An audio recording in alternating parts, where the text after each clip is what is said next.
Podcast, a platform created to entertain, educate, and evolve the modern-day deer hunter.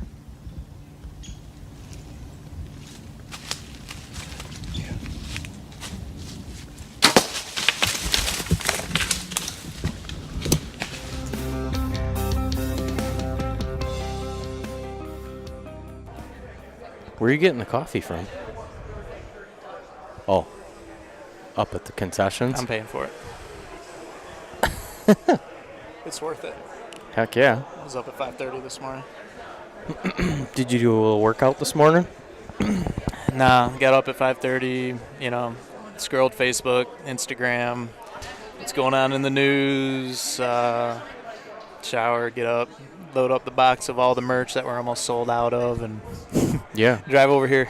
Does it seem like there's a lot more people here this year to you than there was? We're at the, what is this Expo exactly? It's the Traditional Bow Expo, or Traditional Bowhunter Expo. So is it the Great Northern? Yeah, it's hosted by the Great Northern Bow Company, which makes great bows and quivers as well. They got the classic Great Northern quiver with the metal rod in it for right. That's been around forever, and they make bows as well. So actually, when we set up, Bob Brum, who owns it, stopped over to say hi, and real nice guy, real welcoming, just good venue, class operation, class people. Yeah, it's a pretty big show. I know guys even out west in like Oregon. People have traveled across the country to come here. Last year, South Cox with Stalker Stick Bows came here, but this year there's some other stuff going on. There's like the Lancaster.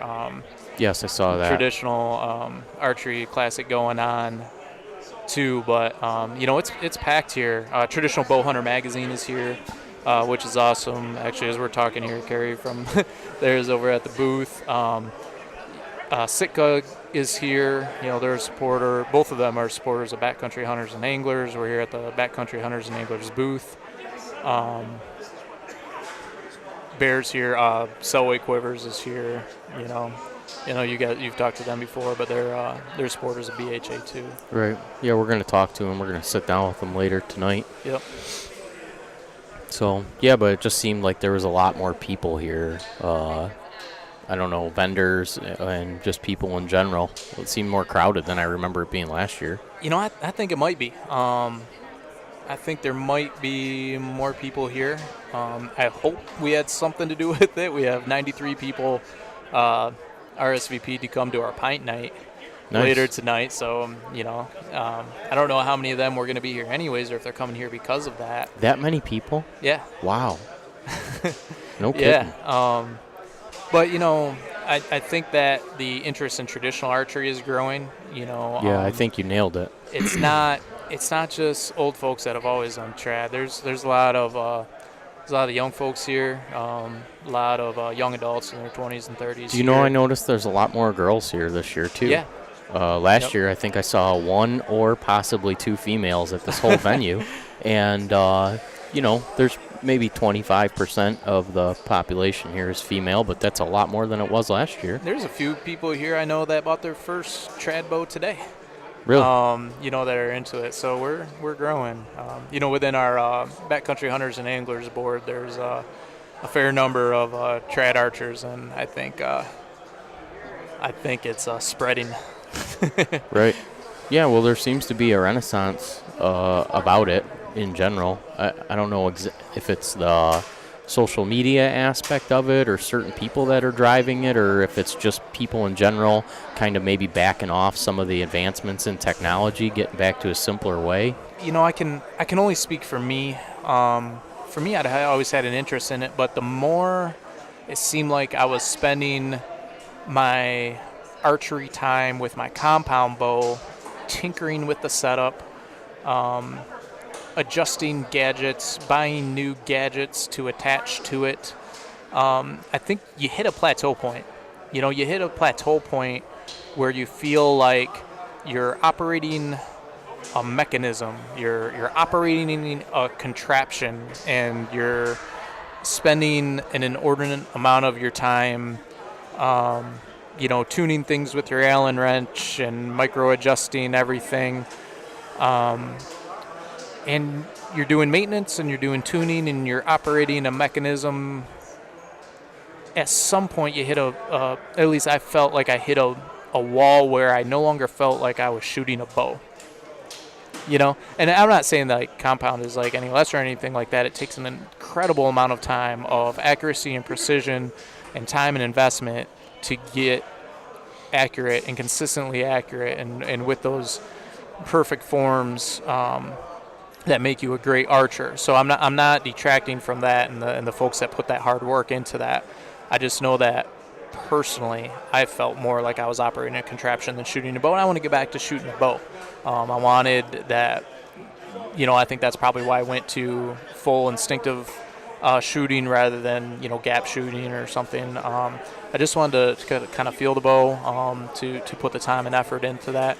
It's simpler. I'm shooting a $10, it wasn't $10 originally, but the bow I'm shooting is an old late 60s, early 70s Shakespeare archery Super Nikita that my dad found for me for $10 at a garage sale a few years ago. Right. Now I've gone through a whole lot more money than that in arrows, right. breaking them as I was learning to shoot. But my gear is so simple. Right. It means that I'm putting all that time and effort and energy and thought not into adjusting the gear or buying new gear. I'm putting it into shooting the bow and becoming a better archer. And I think that simplicity, that focus, when it comes to hunting, I think there's more of an interest in thinking about what are we doing. When we have technology that allows us almost to where it's almost hard to miss. Right. Where it makes things almost certain. For some people. I think there's a thirst to dial that back, to go back to our roots as hunters and our roots as archers and challenge ourselves again. Yeah. And I think you're seeing that. I think as some people do it, of course, social media can influence anything, but I'm seeing as many, a whole lot more posts of, good-looking girls pulling back compounds at full draw, right, getting likes on social media than recurves. So I don't think it's a social media thing, although I think social media can help any resurgence, any trend gain momentum. Yeah, I feel like, and it might just be because I started being conscious of it, but right when I got my longbow and I started hunting with it, it seemed like coincidentally I just started seeing a lot of posts of other people doing the same, and it might just be that I was being conscious of it. I think two things happen.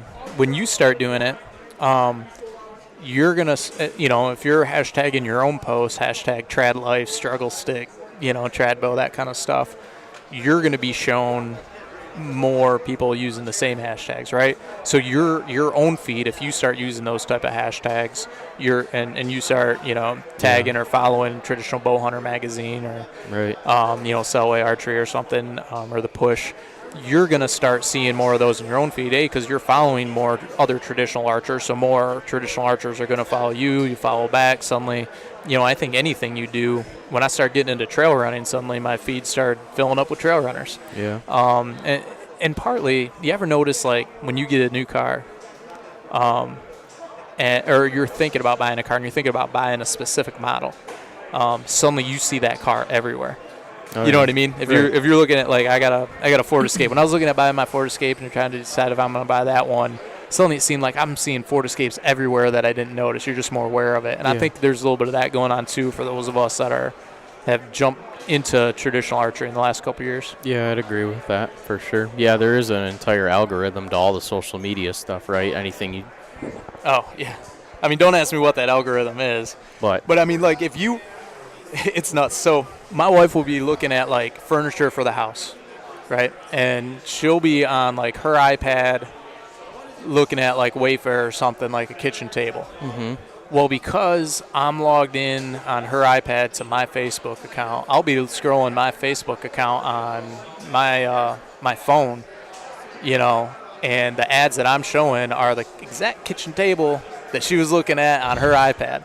Yeah. And that's why I think sometimes it seems like with social media, like if you even think of something, Facebook's going to be showing it to you. Yeah, and it goes outside of social media. It's all these phones, and a lot of these apps that you download nowadays. All the stuff you got to scroll through and agree to download the app. Right. That allows access to microphones, cameras, everything. And a friend of mine who writes patents, he works in a law firm. They are not allowed to have their phones with them in meetings anymore because they've had cases where their patent stuff had gotten leaked because these phones. Oh, yeah, somebody hacked into the mic Somehow, some way. But I started paying attention to that, too, just recently. And even if you start talking, my brother last weekend, we were talking about some nutrition bar, one of the ones that has like 3 ingredients. I don't know what they're called. Oh, the RX bar. Yeah, something like that. And we were having a conversation about it. Mind you, I've never had one in my life. And we're driving, and I go to pull up my phone, and I flip through Instagram, and the first ad that popped up was that. And I'm like, holy cow, man, this is real. Yeah. Pretty interesting times. I think there's 2 ways to look at that. You can either worry about that and be really careful and that kind of stuff, or you can be like, you know what? I'm pretty open about what I'm about anyways. I'm about hunting. I'm about fitness. I'm about keeping public lands public, doing train to hunt, shooting a trad bow. You know what? And, if all these algorithms and companies know that that's what I'm into, well, shit, that's what I always talk about anyways. So, yeah, show me that. I just think it's interesting now that I'm paying attention to it to actually see how it really is true. I mean, you hear people talk about stuff like that, and sometimes you wonder if they go home and wear like an aluminum foil hat, and if they're just like crazy people. But it is really happening, so at some level. Keep an eye on your bank account. Make sure there's no fraudulent charges. Other than that, if that means that when I go onto social media, all I get shown is ultra running shoes and Selway quivers and ads for BHA to keep it public. It works for you. I'm cool with that. Good. Well, we sat down to talk. I wanted to get caught up with you because I know a couple months ago we had spoke about some Asian carp stuff in the Great Lakes, and I wanted you to get me up to speed because I know a lot of stuff's been happening that I haven't had time to pay attention to, and you have been paying attention to it. And then you brought something else up to my attention that you said you wanted to. Yeah, the Recovering America's Wildlife Act. You want to start with one or the other? Or? I'll tell you what, let's save Asian carp, and let's dive into the Recovering America's Wildlife Act. Okay. Because I want people to know about this. This is a new initiative. This is a new piece of federal legislation that was introduced in mid-December. It was actually co-sponsored by one Republican and one Democrat. Republican Jeff Fortenberry out of Nebraska, and the Democrat was Debbie Dingell, who's actually my representative out of Michigan. And what the Recovering America's Wildlife Act is a big push to get necessary wildlife funding to the states for America's most at-risk wildlife species. And I think especially as hunters, a lot of us understand how we pay for wildlife conservation. We understand that Pittman-Robertson takes an 11% excise tax on firearms and hunting equipment. We know that our hunting licenses go to the state fish and game agencies and pays for conservation that way. And through this, over the course of the 20th century, we recovered, the most iconic big game species in America, and we recovered those species. However, about a third of the species are still not doing well. There's about a third of the species that have been left behind, and these are kind of the more sensitive non-game species. So a lot of times as hunters, they're not the species that are at the top of our minds.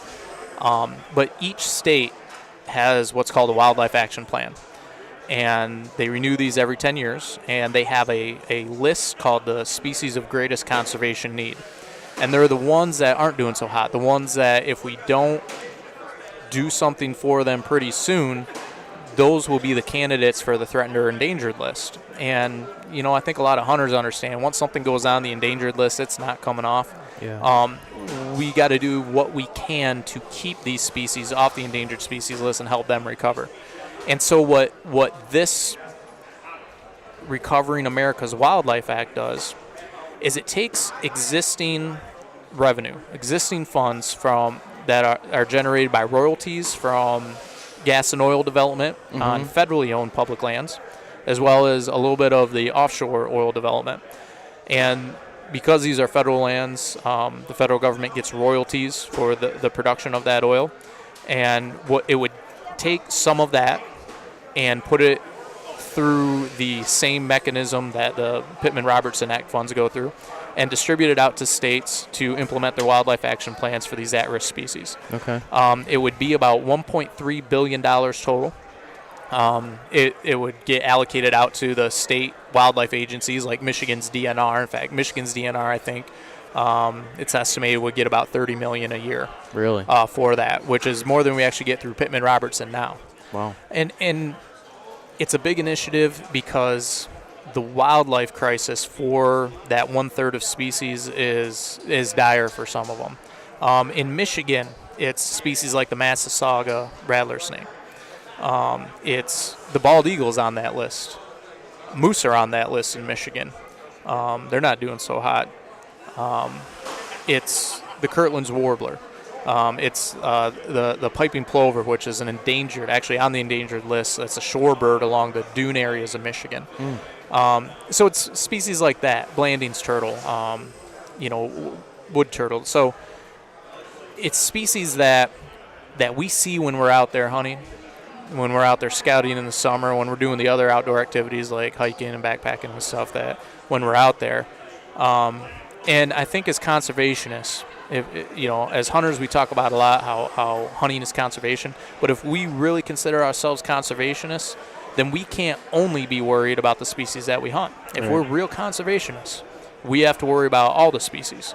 And here's a chance to get necessary funding to the state agencies that already have the plans in place and just need the funds to implement these existing plans. And it would not involve raising any taxes. It takes existing revenue that goes into the general fund and diverts it to a specific need that could really help turn the tide on America's wildlife crisis. This is the number one priority right now for the National Wildlife Federation that I work for, but it's not just us that's working on it. There's a whole coalition of organizations that support it, including the National Wild Turkey Federation, Congressional Sportsmen's Foundation, a lot of the state conservation organizations as well. So it's a big national push. And the reason I wanted to talk about that first today is I want people to know about it. I want people to hear about it. You're going to be hearing about it more. But we need more co-sponsors, congressional co-sponsors. It's a bipartisan bill, so it's not a partisan thing, but we need people to call their congressperson and just ask them to sponsor this bill. Right now, that's what we need. Okay. So that's why I wanted to get that word out there. Yeah. No, that's great. I had no idea that was going on at all. Yeah, just got introduced mid-December. You get something introduced right before Christmas, and but dust has kind of settled on the new year. It's time to let people know about this bill. We need to see Congress move on it this year. Sometimes bills will get introduced and they might not get passed this term, but they have to move a little bit to get momentum to pass the next term, and that's what we want to see. We want to see this taken up. We want to see it marked up. We want to see co-sponsors on this. We want to see Congress take meaningful action on this and show that they're serious about getting wildlife the resources they need. And that'll be funds that'll be able to be delegated to any state that's having issues with recovery, right? Yeah, they'll have, the same way that the Pittman-Robertson Fund has a formula by how it allocates that money by state. This will have that same type of formula. So I can just give the example of, like, Michigan would get a little bit more than it gets in Pittman-Robertson. But, I talked to the DNR about, what would this mean? And, yeah, it would go to those species on that list, like those species I mentioned, moose, Massasaugas. They get some funds right now for Kirtland warblers, but sometimes there's been a controversy when they'd use fish and game funds to benefit these non-game species. And there's some hunter groups that would get upset about that. I never got upset about that. To me, that's a way for hunters to say, yeah, we don't just conserve the species we shoot, we conserve all species. Yeah, I agree. But even so, by having this additional pot of money directly for these non-game species, that takes some of the pressure off the Fish and Game Fund, so more of that can be directed to fish and game habitat. Yeah. Yeah, that's interesting. I never thought about that, like because obviously I'm a diehard hunter and angler, and I know our money goes towards conserving, the game that we pursue. But yeah, what happens to what funds other animals that? Not much. The loon license plate. No, really. Non-game funding does not have much in funding, and we often say that the general public doesn't put much toward wildlife. Well, this is because these funds come from federal public lands. It means that they come from lands that are owned by every citizen, and that's who those royalties belong to. And so, this is a way for every citizen to put some stake in the pot, right? Of wildlife that hunters have footed for a long time, right? And we're not going to stop footing the bill. This is going to be, in addition to that, but it gets the average citizen some skin in the game, right?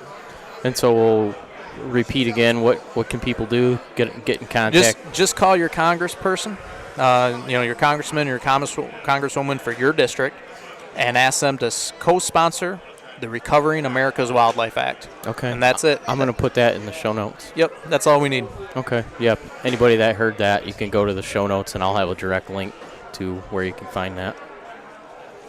So the other thing is, and I know a lot of guys listen to this all over the country, really, and obviously you and I are both here from Michigan, so we're pretty well in tune with local things, but outside of Michigan, where we get our highest downloads, our second highest demographic would be the Midwest. And the next thing that I want to talk about affects everyone in the Midwest, not just in Michigan. And I would say at a national level, it's going to have some effect too, potentially, right? I mean, you can explain it, the kind of the trickle-down effect. I know you understand it really good, but the Asian carp epidemic that's moving its way north is getting scarier and scarier by the day, right? It is, and I think last time we talked about this was actually in the spring, wasn't it? It probably was. We had mentioned it back and forth. I know a lot of stuff has happened since then, so that's why I kind of wanted you to bring me and the listeners up to speed with what's going on. Well, last year, let's go back to the beginning of last year, about a year ago.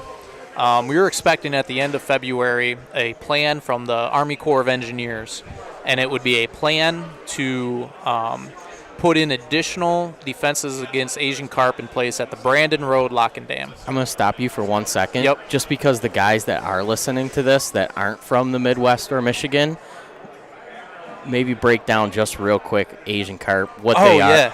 Yeah. And so folks know, my job is with the National Wildlife Federation, and it's communicating about Asian carp. So sometimes I'm so neck deep in it, I assume everybody knows the basics. I mean, we do, obviously, but right. Some people listening to this will be like, what the heck is Asian carp? So Asian carp are an invasive fish species. They were brought in really to clean retention in fish ponds, mostly in southern aquaculture facilities in the 60s and 70s.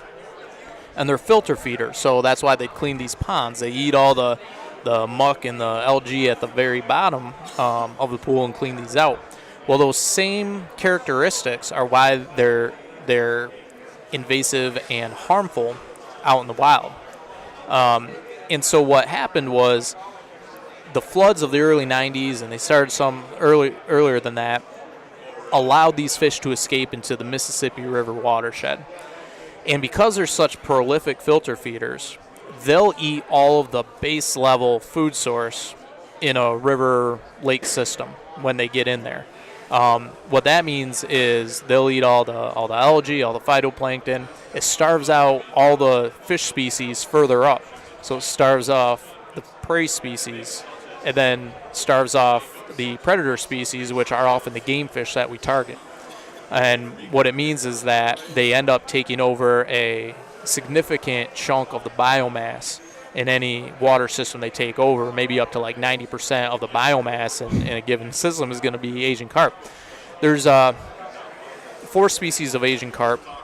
that we talk about. They each have slightly different impacts, but the main ones are silver carp. If you've ever seen the videos of them jumping out of the water, that's silver carp. Silver carp can be up to 60, 70 pounds, but they jump up to like 10 feet out of the water when they're disturbed by boat motors, so they become an actual physical hazard to boaters. And you imagine running a jet ski through there? It's complete chaos. Anybody that hasn't seen it, just go to YouTube and put in Asian carp jumping. Not something you want on your fishing waters. Yeah, people get hurt, seriously hurt. I think there's been fatalities. And in addition to silver carp, then there's big head carp. And big head carp get a little bit bigger, but they don't jump out of the water, but they all have that same ecological impact on the other fish species. There's also black carp and then grass carp. So they've been moving up the Mississippi River system. They've taken over a lot of small lakes in Kentucky and Missouri and you name it, and there's continual efforts to try to fish those down, but in areas where they've gotten in, you never get rid of invasive species. You can only try to tamp down their numbers somewhat. So the best way to take care of them is to prevent them from getting into a water system. That's when we're talking about the Great Lakes. So the Great Lakes are connected to the Mississippi River system through the Chicago area waterway systems. These systems of canals around Chicago that connect those two watersheds. And that's where the Army Corps of Engineers is looking to redo this Brandon Road lock and dam. It's one of those choke points before the Chicago area waterway system splits off into multiple branches, where it connects to Lake Michigan at multiple points. It's one of those choke points before it makes that split. Right. So if you can stop them there, that's a bottleneck. And if they get into the Great Lakes, the Great Lakes, understand, have a $7 billion annual fishery that's at risk. Now, they probably wouldn't find a whole lot of food out in the middle of the Great Lakes themselves, but the U.S. Geological Survey has said that they'd have enough food within about a mile of the shore all throughout Lake Michigan to survive and thrive, which means that they're now going to, if they're within a mile of the shore, they would also be able to thrive in the bays, in the inlets, in the river mouths that connect there, and then those river systems that connect to further on into inland lakes throughout Michigan, Wisconsin, and Minnesota. So if they get into the Great Lakes, it's not going to be the deep water fishing that's affected quite as much, but it's going to be those areas a mile from shore, and then all of those inland waterways like the lakes that I grew up fishing. Those inland rivers where people fish for trout and you name it. Yeah. That's where they're going to find food and habitat. So this plan from going back to where we left off, this plan from the Army Corps of Engineers was due about a year ago at the end of February. The Trump administration delayed it because they're getting lobbying from the shipping interests in the Chicago area who don't want any impacts to their shipping barge traffic. So if you're redoing a dam, you're redoing a lock and dam, it's like, road construction. They don't want to be slowed down. So they were lobbying. I think the Illinois lieutenant governor was lobbying, and they delayed this plan. So when we last talked, we were talking about why we need to release this plan, because we can't delay in getting additional measures in place to stop Asian carp. Well, after that, there was a bill introduced in Congress called the Stop Asian Carp Now Act. It pressured the Army Corps of Engineers to release the plan. There was some language in the proposed budget where Congress is saying, Corps, release this plan. All the conservation groups like National Wildlife Federation and our affiliates were saying, Corps, release the plan.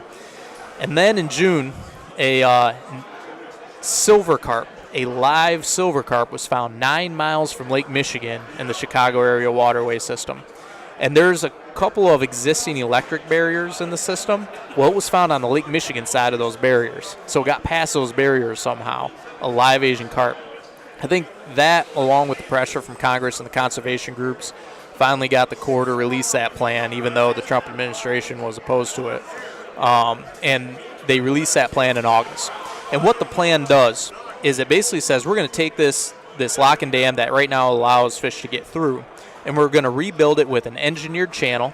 And on that engineered channel, we're going to have an electric barrier, we're going to have these water jets that shoot high-pressured water up into where the barges would come through to flush little fish that might get caught up in the little areas in between the barges.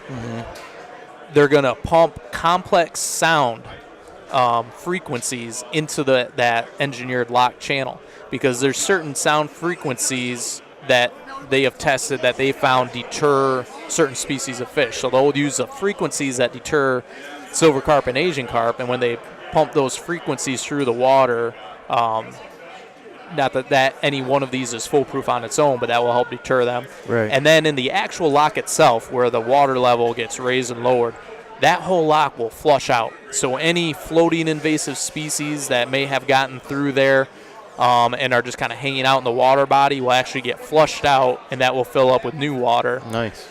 And they'll go through. So that multi-layered approach,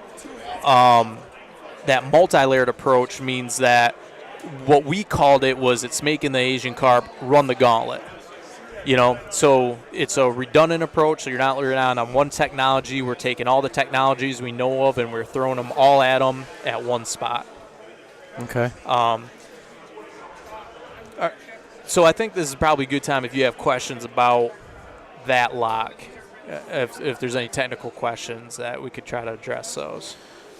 I mean, that seems like a pretty complex system, and the dollar amount that you're talking about the Great Lakes bringing in seems insane to jeopardize, but private interest groups maybe have other opinions about that, and if it slows their payroll potentially, I could see. I mean, that's what I didn't understand. Why isn't everybody all in on this? Just because I lived in Illinois for a while, and I saw what those fish do to a water system. I mean, like you said, how much percentage of the biomass they take over? It can be up to 90, not that it's 90 in every area, but it can be up to that amount. Yeah, and they literally just take over the entire thing. And to think that, northern pike, bass, bluegill, all these awesome native fish species, well, I don't know that they're all native, but they're native to me. The ones that we want to catch. Right, yeah, exactly. And to have them all basically,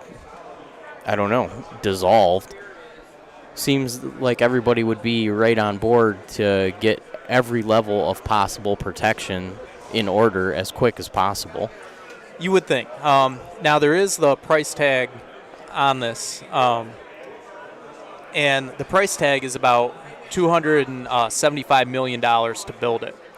So that's one of the things. And right now there's a proposed in it, they have to have a federal cost share.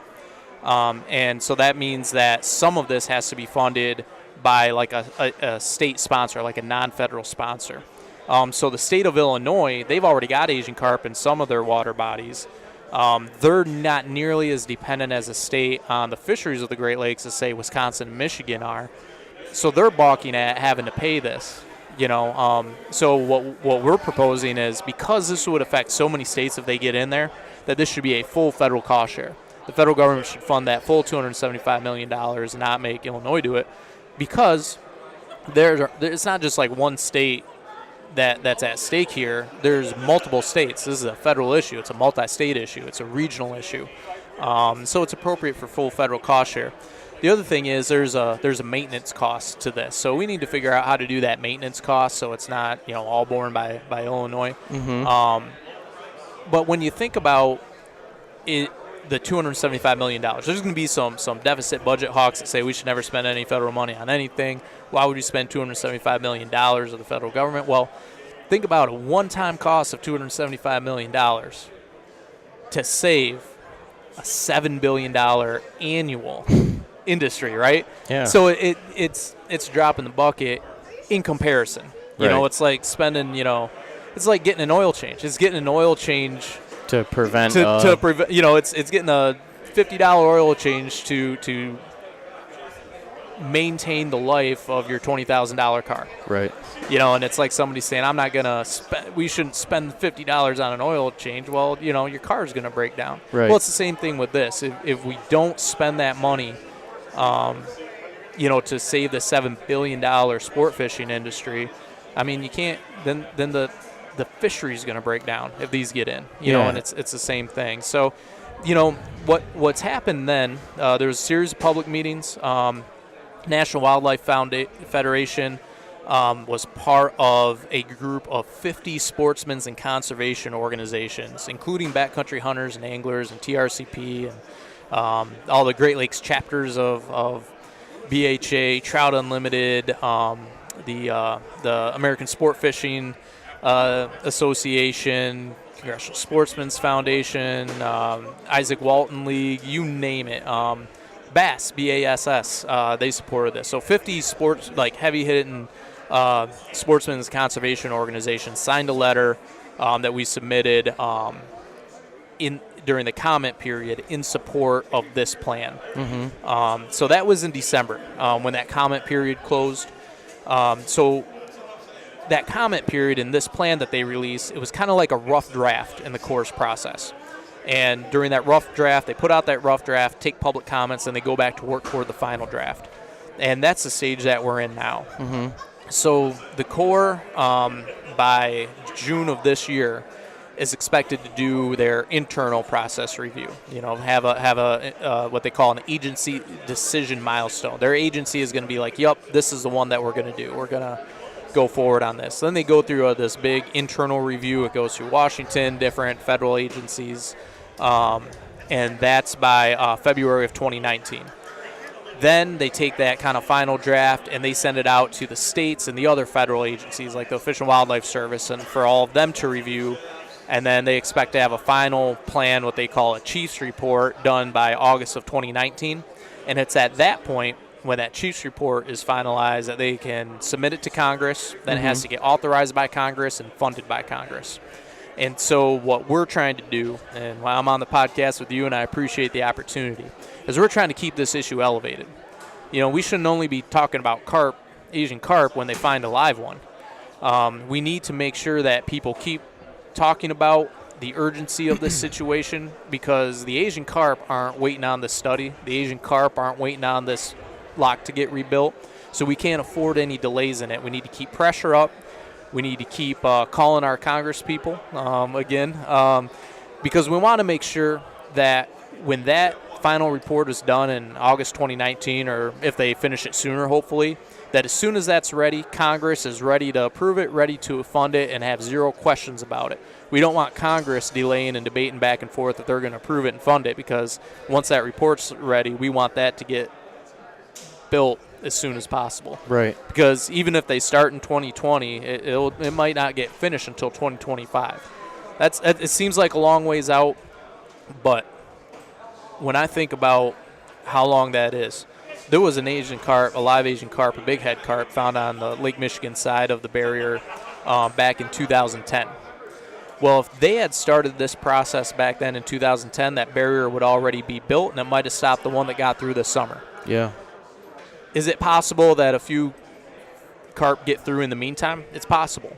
What we're trying to do is prevent that critical mass that would make a sustaining, reproducing population from getting through. Right. And if things at a status quo would allow Asian carp to get through and invade the Great Lakes by 2026 or 2027, and we could have stopped them by 2025 by acting right now, I would hate to miss that chance. Yeah. So we can spend $275 million right now to get something in place by 2025, and we can stop that invasion. We cannot miss that chance. Now, going back to outside of the sport fishing industry on like a more of a bigger, on a macro scale, could this affect like migratory birds and things like that? I mean, the Great Lakes is a cherished resource for the entire country. It's the biggest body of fresh water, am I correct, in the entire world? Yeah, it's the largest source of surface water. It is, I want to say it is 20% of the world's surface fresh water. Where it impacts is understand that a lot of birds feed on fish, you know, and just like people do. So, you know, if you're starving out those prey fish that birds feed on, they're going to have less to eat. I hesitate to say exactly what that impact will be unless I look at studies that have analyzed that. On an economic level, in addition to fishing, though, that could really impact tourism. So many Great Lakes communities are based on lake-based tourism. I know where I grew up in Central Lake in Antrim County, there's a chain of lakes In addition to fishing, a lot of people, tube, water ski, swim. Those are a chain of lakes that are connected to the nearshore areas of Lake Michigan through different rivers and other lakes. And that's what you're talking about, where that those fish could get in and thrive potentially, and thrive, right? If those fish got into that chain of lakes, that would ruin the summer tourism economy, which is most of the economy overall of the area where I grew up. So that hits me personally. But that's not the only community that's like that. There's communities like that all over the Great Lakes. Right. That depend on that summer tourism, lake-based tourism, in addition to the fishing part of it. Right. Yeah, I know something as simple as if there's 5,000 of those things swimming around in the bay, my wife's likely not going to want to go swimming in there. Right. So, yeah, I can just see how on a lot of different levels, I'm sure you could dig real deep into it and see what the step-by-step repercussion would actually be if those things were to get in and take over. Because like I said, just from what I've seen, it just seems like it is. It's just a complete takeover. It would be. I like to compare them to, they're like a wedding crasher that eats the cake before the guests get to, right? That's a great analogy. They're not supposed to be there, and then they eat all the food that's available and starve out all the things that are supposed to be there. And they've had too much to drink, and they're running into everybody and knocking people over. Right. Yeah, an unwanted guest. Yep. Well, so that's what people can do. They can kind of do a little bit of their own research, get educated. Talk about it. And that's the thing. Understand that there might not be headlines in the next year like there were this past year. And that's because there aren't these big reports due out. Hopefully we don't find another Asian carp that made a lot of those headlines, right? Mm-hmm. Just because you're not seeing headlines about it doesn't mean that the urgency of the situation has receded at all. So make sure that you're continuing to talk about it. Talk about it with your fishing partners, with your buddies, and most of all, talk to your Congress people about it. So much that happens in conservation comes down to, does Congress authorize it, and does Congress fund the response to it? So whether it's Recovering America's Wildlife Act, or funding and approving and authorizing a infrastructure project to reduce the odds that Asian carp get into the Great Lakes, eventually those decisions are going to rest with Congress, and that means, and they listen to their constituents, at least they should, otherwise they get voted out. Yep. And that means that if this is something that you care about, if you're a conservationist, you care about wildlife species recovering and being conserved, and if you care about the fisheries and you care about the ecology of those fisheries and Asian carp not getting in them, what you can do as a listener is call your congressperson and say, co-sponsor the Recovering America's Wildlife Act, and when that Asian carp plan is done, by God, you better fund it and you better authorize it. Yeah. All right. Dude, now I know. And no one's half the battle. Yeah. Remember that from G.I. Joe? It always has been. Yeah. It still holds strong. Yep. Well, that was awesome. That's what I needed to know, and I feel a little better informed now, and I'm glad we took the time to sit down and do this. No problem. If you want to know more about that, go to www.nwf.org, and we'll have a lot of information about both Asian carp and the Recovering America's Wildlife Act there. Okay, awesome. Yeah, and I'd be sorry if I didn't formally say on the air here, congratulations on being our new chairperson for the state of Michigan for backcountry hunters and anglers. It's pretty exciting to have someone that is as passionate about the outdoors as you are, Well, I appreciate that. I had big shoes to fill from this big ugly Dutchman standing next to me over here that Jason Meekoff, our former chair, is left as chair because he got hired as a Great Lakes coordinator on staff at BHA. So he deserves a big congratulations, and he's got big shoes to fill. But the great thing about BHA is it never falls on any one person. All of us are pulling together. You're here helping out. Ryan Tucker's here. Neil Summers is here. Stephen Doherty's here. Everybody with BHA pulls together. It's never one person. It's always just a group of guys and girls pulling together for our public lands. Yep. Very cool, man. Well, we'll wrap this up. We're gonna get packed up and we're gonna hit the pint night. Yeah, we're gonna hit the pint night and do some relaxing. So Drew, thanks a lot for coming on. And anything else you want to mention before we sign off? Keep it public. All right. Nothing else you got to say. Thanks for listening.